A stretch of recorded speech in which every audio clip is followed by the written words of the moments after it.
Bienvenue dans ce nouvel épisode sur la suite parentale. Alors dans cet épisode, je vais fabriquer une trappe pour le tablier de la baignoire, raccorder l'évacuation de la baignoire et poser du multicouche afin de raccorder les arrivées d'eau de la douche, de la baignoire et de la vasque.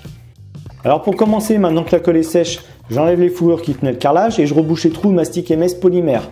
On lisse tout ça avec une spatule et on laisse sécher tranquillement. Quand ce sera sec, je remettrai du spec sur le mastic. Alors pour la trappe, on va faire ça avec une chute de panneaux à carreler en 20 mm, alors type Vedi ou Jacobord, peu importe la marque. L'avantage de ces panneaux, c'est que c'est étanche et léger, ça convient parfaitement. Pour renforcer les angles et faire tenir les aimants, je colle de la cornière en alu sur tout le contour, sauf en bas, car en fonction de mon carrelage au sol, je redécouperai le bas. Pour les cornières en alu, j'utilise de la colle type PU40, ça suffit largement pour ce genre de choses.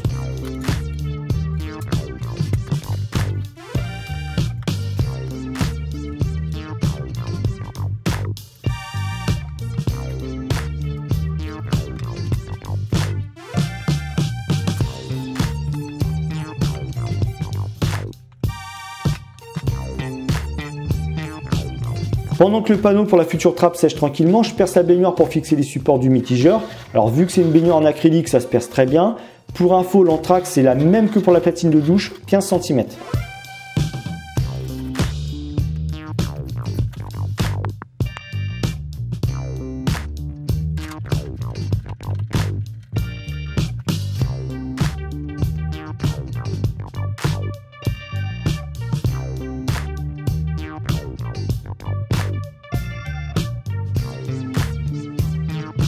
Bon, maintenant je vais poser le système de vidage de la baignoire. Alors j'ai choisi un Geberit car ce n'est pas le premier que j'installe et franchement comme système ça fonctionne très bien et c'est esthétique. Alors je vous ai pas montré l'étape d'installation car il me faudrait deux caméras, une dans la baignoire et une à l'extérieur pour que vous puissiez bien voir quelles pièces s'emboîtent l'une dans l'autre. Mais honnêtement c'est super simple à poser. À part visser et emboîter, il n'y a pas grand chose à faire. La notice en plus est très bien faite, vous ne pouvez pas vous tromper. Bon, je vous montre vite fait comment ça fonctionne. Alors, il suffit d'appuyer pour ouvrir ou fermer tout simplement. Ça fonctionne par pression. C'est très fiable. Il n'y a pas de crainte à avoir et à se demander si ça va tenir dans le temps, si ça ne va pas lâcher. C'est un système très fiable. Ce n'est pas le premier que j'installe et j'ai jamais eu de souci avec ce système. Il existe le même chez Geberit en version classique où on tourne pour ouvrir et fermer. Alors perso, je suis pas très fan car ce genre de pièce, que ce soit chez Geberit ou un autre, ça finit toujours par casser avec le temps. Bon après la pièce ça se retrouve, c'est pas le souci. Mais le déclenchement par pression est beaucoup plus fiable et surtout il est plus esthétique. Bon, au niveau de l'évacuation de la baignoire, je place un bout de PVC en 40 à mon vidage pour pouvoir brancher l'évacuation, vous allez comprendre plus tard pourquoi.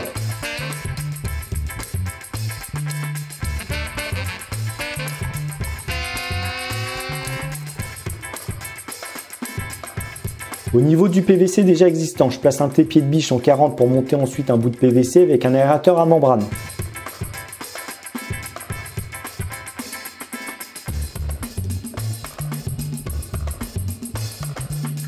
Alors j'ai enlevé l'ancien car avec les travaux la poussière, je préfère le remplacer par un neuf. Donc voici l'aérateur à quoi il ressemble. Je mets un manchon femelle-femelle pour pouvoir le coller et on est bon pour l'aérateur à membrane. Ensuite, je place une manchette souple au niveau du trépied de biche et qui s'emboîtera dans le petit bout en PVC que j'ai placé au niveau du vidage de la baignoire. Alors vous verrez ça tout à l'heure. Je vais placer la baignoire pour voir ce que ça donne et surtout vérifier qu'on est bon. Maintenant que tout est ok, je décape les raccords et tubes avant le collage.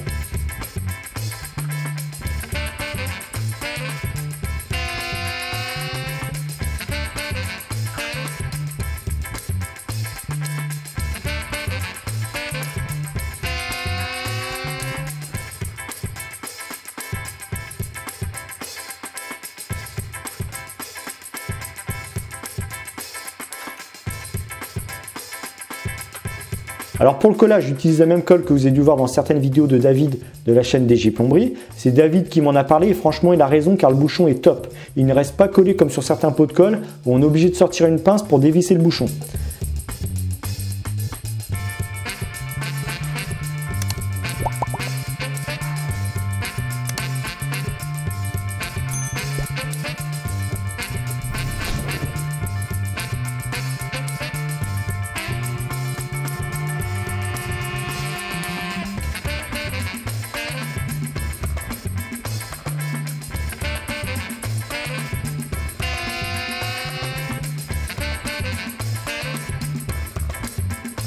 Bon, voilà ce que ça donne au niveau du collage. La manchette souple, Le tépier de biche, on part dans l'évacuation ensemble pour ceux qui se souviennent et on remonte sur l'aérateur à membrane. Alors vous avez remarqué qu'on est bien mâle dans femelle et dans le sens de l'évacuation et depuis la baignoire.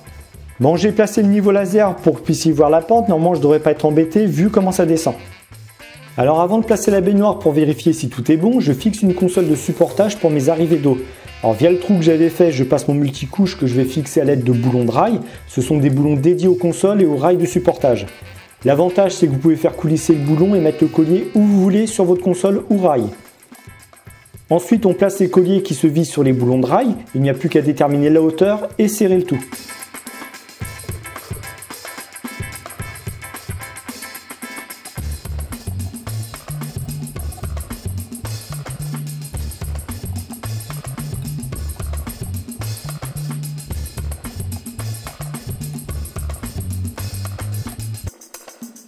J'ai placé la baignoire provisoirement et voici ce que ça donne côté trappe. Je vais pouvoir sertir le multicouche sur les flexibles du mitigeur sans pour autant faire le contorsionniste. J'ai un véritable accès et non une trappe de rien du tout, il faut se casser en deux pour intervenir. Pareil pour l'évacuation, j'ai un accès direct, je peux passer la main sans souci et accéder au PVC de 40. Alors c'est l'avantage de faire des trappes assez grandes, le jour où il y a besoin d'intervenir, au moins on peut bosser facilement. Bon, maintenant je vais fixer le panneau Vedi. Alors pour me faire une butée, 2 chutes de fourrure feront l'affaire et je vais pouvoir plaquer le panneau contre les fourrures pour venir à fleur le temps de fixer les aimants.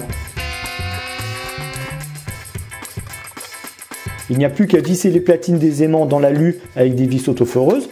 Côté baignoire, je vais visser directement les aimants dans les rails placo et ça ne va pas s'envoler. Alors ça sert à rien de prendre des aimants trop puissants car après on galère pour ouvrir les trappes.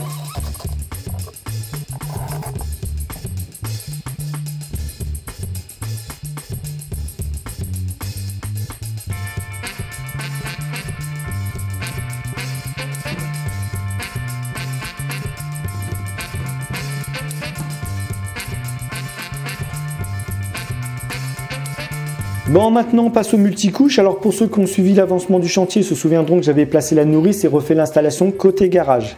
Allez, je vous laisse regarder ça tranquillement et je reviens vous expliquer tout ça dans quelques minutes.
Bon, maintenant que tout est raccordé, on part de la nourrice en multicouche diamètre 20, donc eau chaude, eau froide, pour aller jusqu'à la platine de douche.